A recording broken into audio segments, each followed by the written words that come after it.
저는 공학을 하는 사람이니까 과학자는 아니고 기술에 가까운 사람인데, 이제 우리나라에서 최고 기술을 가진 그런 뭔가를 기여했느냐를 생각을 해보면 별로 그런 것 같지는 않아서 조금 마음 편치는 사실은 않습니다.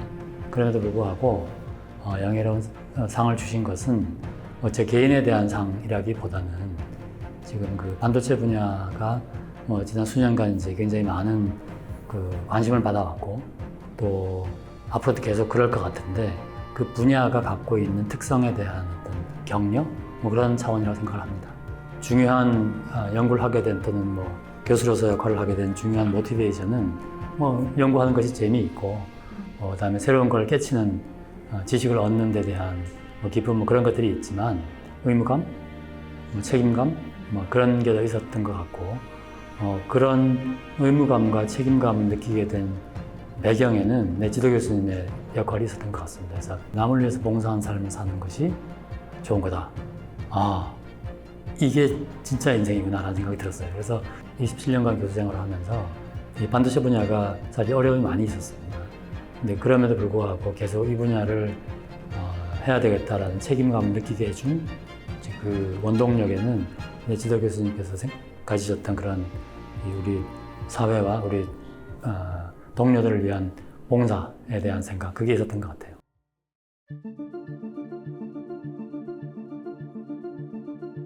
지금 메모리 소자로 쓰는 D램이나 낸드 플래시는 전자를 어떤 특정 공간에다 저장을 했다가 빼봤을 때 얼마나 많이 저장되어 있었느냐, 또는 저장되어 있지 않았었냐를 가지고 1과 0을 이제 구별하는 방식인데, 이걸 이렇게 작게 만들면 공간이 부족해지는 거죠. 그러면 나중에 이렇게 그거를 꺼내봐도 이게 충분히 많았는지 적었는지를 구별하기가 어려워지는 그런 상황이 되기 때문에 이런 걸 이제 소위 스케일링 한계라고 그럽니다. 그런데 이제 2000년대 초반에 그 D램에 쓰는 소재 중에 어떤 게 유전체라는 게 있는데, 전기가 통하지 않게 하는 물질인데, 그 물질을 잘 조절을 하면은 전기가 통했다가 통하지 않게 했다가 하는 스위치를 전기적으로 만들 수 있다, 그런 논문이 나왔습니다. 2001년인가 나왔는데, 그때는 크게 주목을 못 받았어요. 그러다가 한 5년쯤 지나서 삼성에서 이제 이런 연구에 대해서 좀 구체적으로 연구를 해보자고 제안이 와서 그때부터 연구를 시작해가지고, 소위 이제 저항 변화 물질을 이용해서 메모리를 만들면, 얘는 이제 어떤 벽에 달린 스위치라 생각하시면 됩니다. 이게 딱 켜면은 전기가 흐르고 끄면 전기가 안 흐르고, 그러면은 뭔가를 저장했다가 빼내는 게 아니라 그냥 스위치를 쓰는 거기 때문에 그런 스케일링 한계에 대해서 좀 더 자유롭겠다. 이것도 나름대로 문제는 많이 있습니다. 그래서 아직까지 상용화되지는 않고 있지만, 언젠가는 전하를 저장하는 방식의 한계가 올 때는 뭔가 대체하는 그런 소재가 될 수 있지 않을까 기대를 하고 있습니다.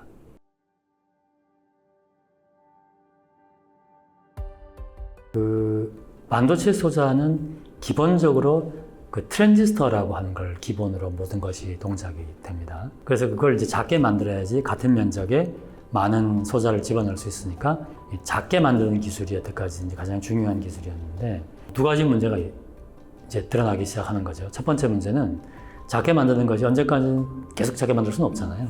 뭔가 근본적인 돌파구를 찾긴 찾아야 되겠다. 그게 첫 번째 이유고, 두 번째 이유는 뭔가 하면은 이게 돈이 너무 많이 들어요.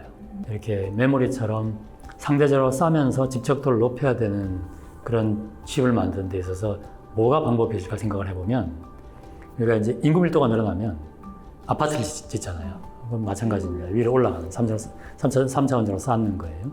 그래서 그게 이미 버티컬 낸드 플래시 메모리에서는 2015년부터 양산이 돼서 지금 300단 이렇게 양산이 되고 있는데, 아직 그걸 못하는 게 D램입니다.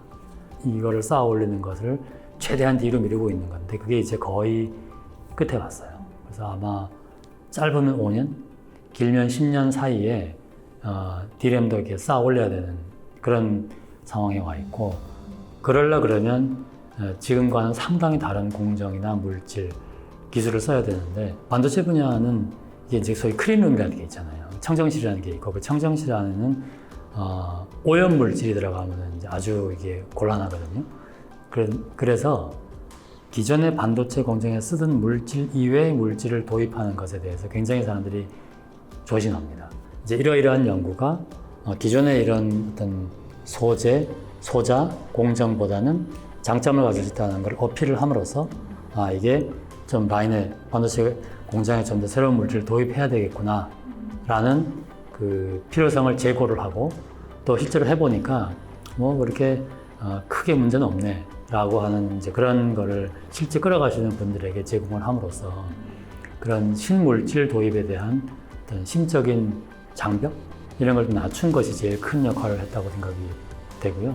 그 전하를 저장한 공간을 만드는 데 필요한 물질에 새로운 원소를 도입하는데 조금이라도 마음의 장벽을 낮추는 데 기여했다. 그게 제가 할 수 있는 얘기인 것 같습니다.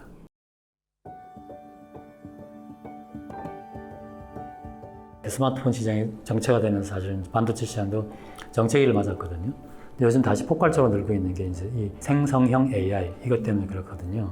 그 어떤 컴퓨터 정보를 받아들이면 그 정보를 결국은 칩에 보내가지고 그 칩이 뭔가를 계산을 해서 다시 이제 표면을 띄어 올려서 우리에게 줘야 되는 거거든요. 결국 칩은 뭘 하느냐면은 곱셈, 덧셈을 계속 반복합니다. 그 맨 밑바닥에 있는 걸 하는 게 반도체가 하는 일인데, 그게 방금 말씀드린 것처럼 이제 곱셈하고 덧셈을 계속 하는 건데, 이 곱셈, 덧셈을 제일 잘하는 게 GPU거든요. 그래서 지금 GPU를 쓰는 건데요. 그 GPU가 동작하는 방식을 보면 사람이 동작하는 거하고는 상당히 다르게 하는 거예요. 사람 뇌가 동작하고 하는 거하고는 상당히 다르게 하는 거죠. 그러다 보니까 어떤 문제가 발생하냐면 전기를 너무 많이 쓰는 문제가 발생하는 겁니다. 이진법을 바꿔갖고 모든 걸 계산을 하려다 보니까요. 그래서 그거를 지금은 어떻게 하냐면 그냥 좀 무식하게 하는 거예요. 굉장히 많은 자원을 투입해서 많은 칩과 많은 전기를 써서 하는 건데, 이제 인간은 그렇게 하지는 않는 거잖아요. 그래서 그런 그 뉴럴벌픽 반도체라고 하는 거는 인간의 뇌를 좀 비슷하게 동작하려고 만드는 반도체인데, 문제는 이제 인간의 뇌가 어떻게 동작하는지를 아직 정확하게는 잘 모르는 것이 이제 가장 큰 문제이기도 하지만, 어쨌거나 이제 그 일부 이해된 부분을 이제 컴퓨터 칩으로 바꿔보려고 하는 것이 뉴럴벌픽 반도체고, 따라서 그게 잘 되면 지금처럼 이제 하드웨어와 파워를 많이 집어넣어서 어떤 그 지능을 모사하려고 하는 문제를 지금보다는 조금 더 현명한 방법으로 해결할 수 있지 않을까. 그게 이쪽 분야에 이제 연구하는 사람들이 갖고 있는 희망이라고 보시면 될 것 같아요.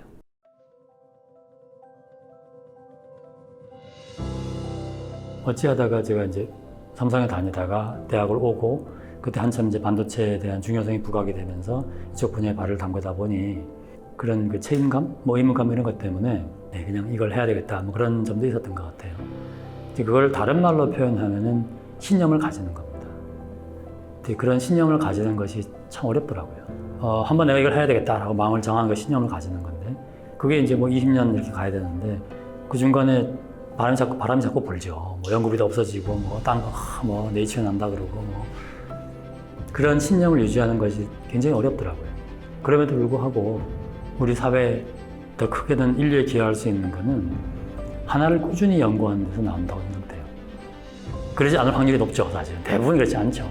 그렇지만, 실제로 역사를 돌이켜보면 그런 기술이 나온 것은 어느 하늘에 뚝 떨어지는 게 절대 아닙니다. 노벨상 받은 사람들 30대 아이디어 내서 60대에 받는 거잖아요. 30년 하는 거잖아요.